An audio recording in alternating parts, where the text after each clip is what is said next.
Parcel வைக்க போன இடத்துல இந்த மாதிரி பஞ்சு பஞ்சாக ஒரு கார் நொறுங்கி போயிருக்கும்னு நான் கொஞ்சம் கூட எக்ஸ்பெக்ட் பண்ணவே இல்லை. So hey guys welcome to புலாஃப்ட். நம்ம சேல் அப்டேட் போட்டு இதோட 2வது பார்சல் வைக்கிறோம். அந்த வீடியோவில் நீங்கள் 4 பட்டா ஒரு ப்ரீடிங் பேர் பார்த்துருப்பீங்க. இந்த வீடியோவில் 2 ப்ரீடிங் பேர். இந்த 2 பேர் ப்ளஸ் இந்த ஒரு லாட்டு, இதில் 4 பட்டா ப்ளஸ் ஒரு முஸ்கி மேல் இருக்கும். இதுவுமே ஒரு பார்சலு.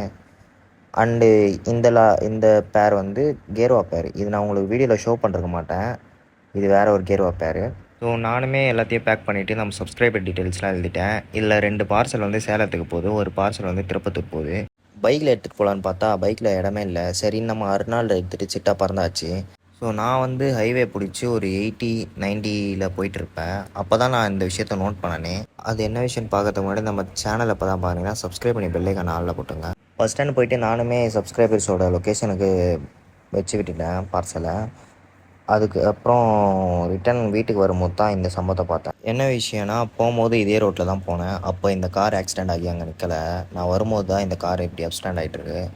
ஸோ நீங்களுமே ட்ரைவ் பண்ணுறீங்கன்னா கொஞ்சம் கேர்ஃபுல்லாக ட்ரைவ் பண்ணுங்கள்.